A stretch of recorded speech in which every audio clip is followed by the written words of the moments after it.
You know the feeling. It's 3 a.m. The house is silent, but your mind is screaming. You're staring at the ceiling, and there is a physical weight on your chest, like a bag of cement pressing the air out of your lungs. It's not just stress. It's the distinct, cold realization that you have hit a wall. The math doesn't work anymore. The doctor's voice keeps echoing in your head with that one word you can't unhear. The silence from your spouse isn't just quiet.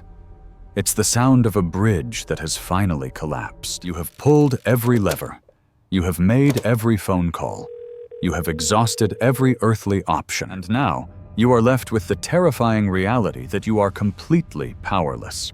But there is a strange paradox in the spiritual life. It is often precisely at this moment, when the ego breaks, when the plans fail, when the "I can fix this" mentality finally dies, that the real work begins. We are talking about the Hail Mary pass, the moment you stop looking at the problem and start looking for a miracle. Today, we are not just talking about prayer in the abstract. We are deep diving into a specific, centuries-old protocol for the impossible. It's called a novena. Specifically, the Novena to the Sacred Heart of Jesus. We are going to deconstruct 3 real-life case studies, undeniable, documented testimonies of people who stood in the wreckage of their lives, committed to this 9-day cycle of prayer, and watched the impossible happen. These aren't fairy tales.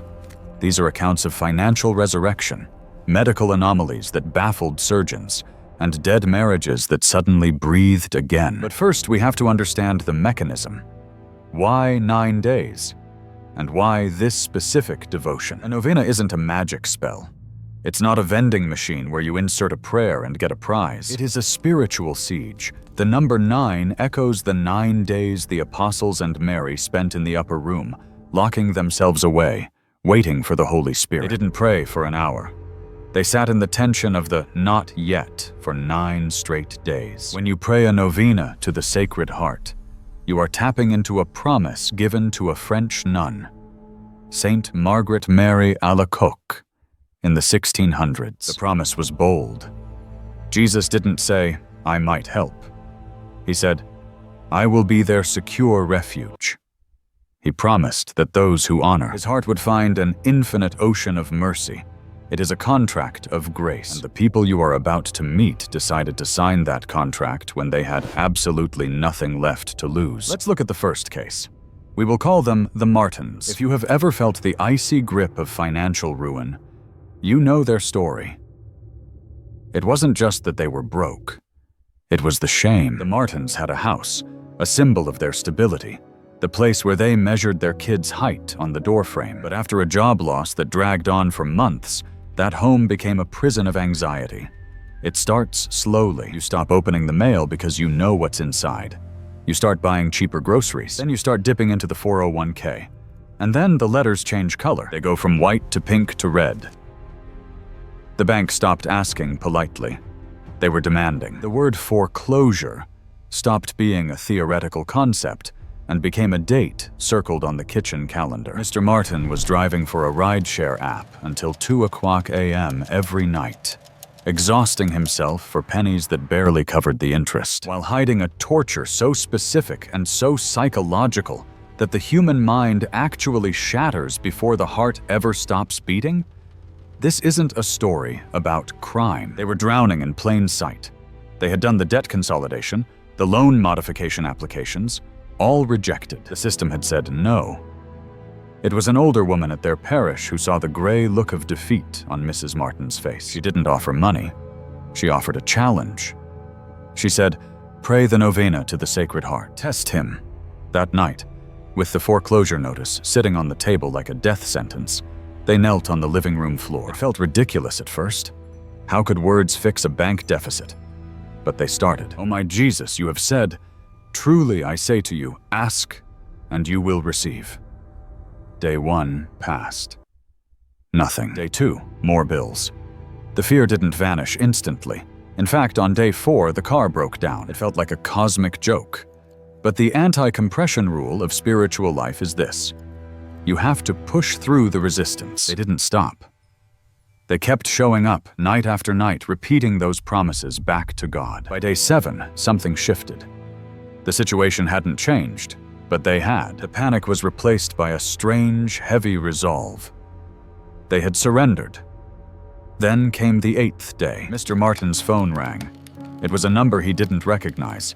A month prior, he had interviewed for a corporate job. A long shot. They had already sent him the rejection email.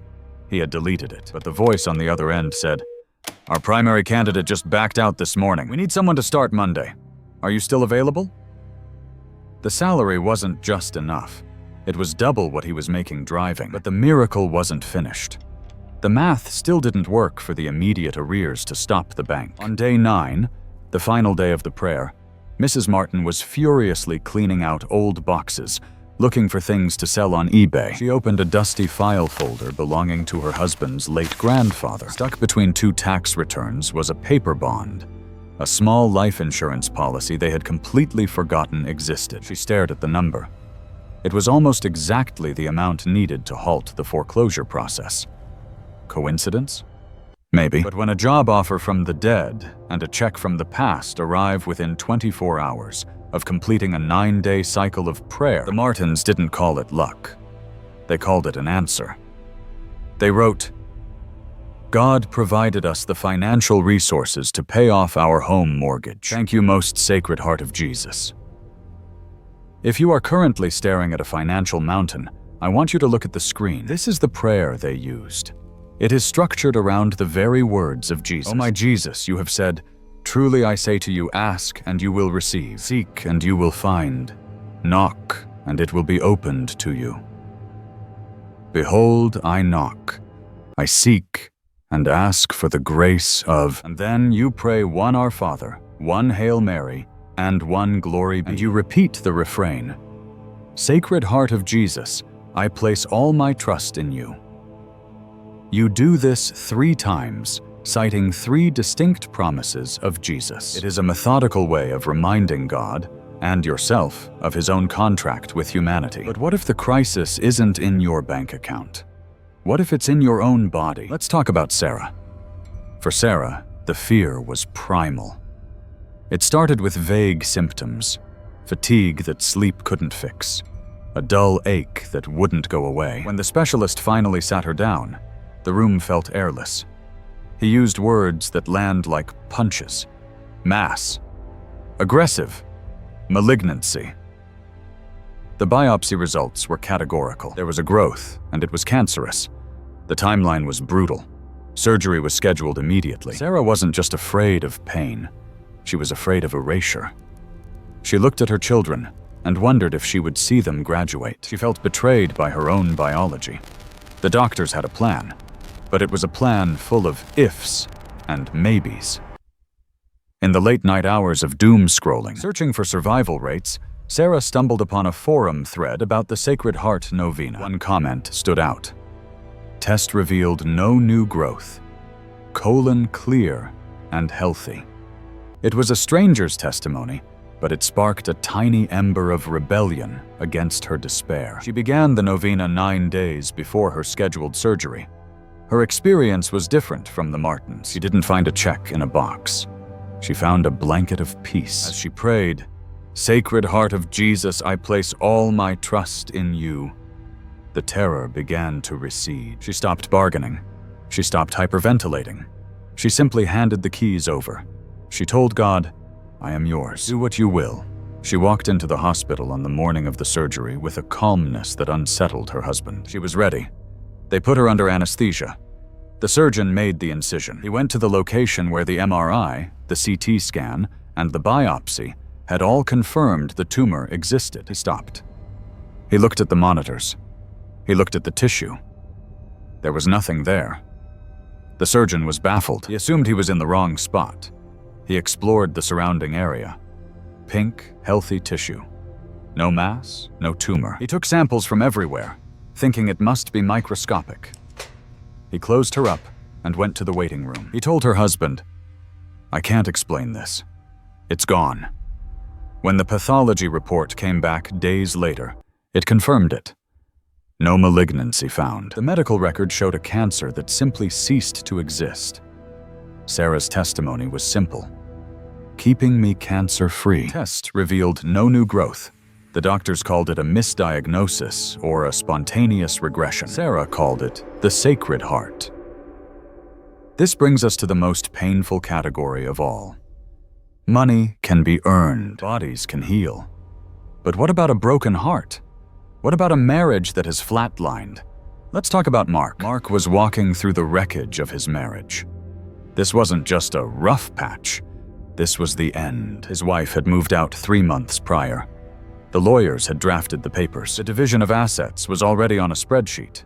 The silence in Mark's house was deafening. He would walk from room to room, seeing the ghosts of their life together, the empty side of the closet, the books she left behind. He was filled with a toxic cocktail of regret and resentment.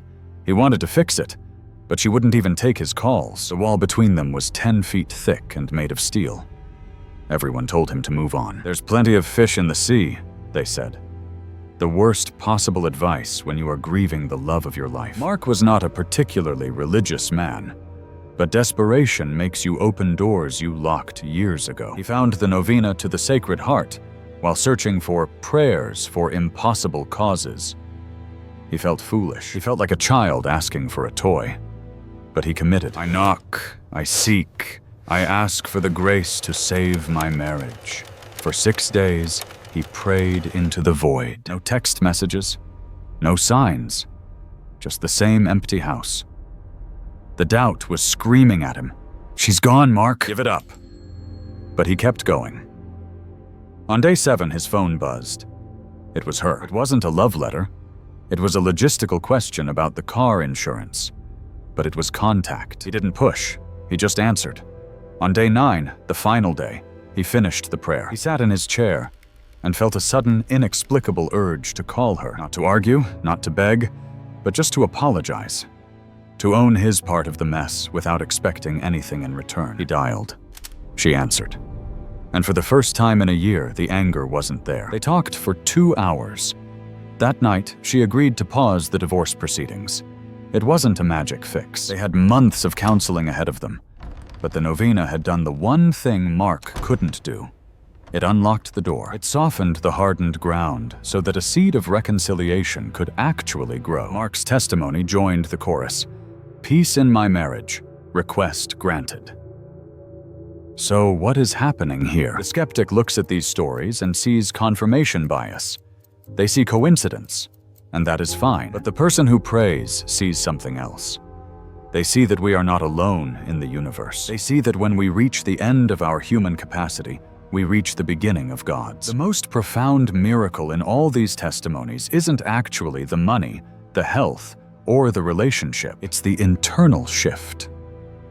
Almost every person who completes this novena reports the same thing. I am currently at peace. That is the real miracle. To be standing in the middle of a storm, with the waves crashing over your head, and to feel an unnatural, defying sense of calm because you know who is captaining the ship. The promise of the Sacred Heart is, I will be their secure refuge. A refuge isn't a place where the storm doesn't exist. It's a place where the storm cannot destroy you. Here is the challenge. Maybe you are listening to this, and you are cynical. Or maybe you are desperate. You can change the lighting, change the dialogue, even change the faces, and you won't even know you're doing it. Put it to the test. Commit to the 9 days. Don't do it perfectly. Just do it faithfully. It prioritizes a coherent story over the literal truth. In daily life, this is efficient. If you are ready to take that challenge, I want you to type, I trust, in the comments below. Let that be your first act of faith. And if you have a story, if you have seen the impossible happen, share it. It's called weapon focus. If a criminal pulls a gun, your eyes are biologically programmed to lock onto the barrel of that gun. The data tells you it's over. The Sacred Heart says, behold, I knock. Open the door.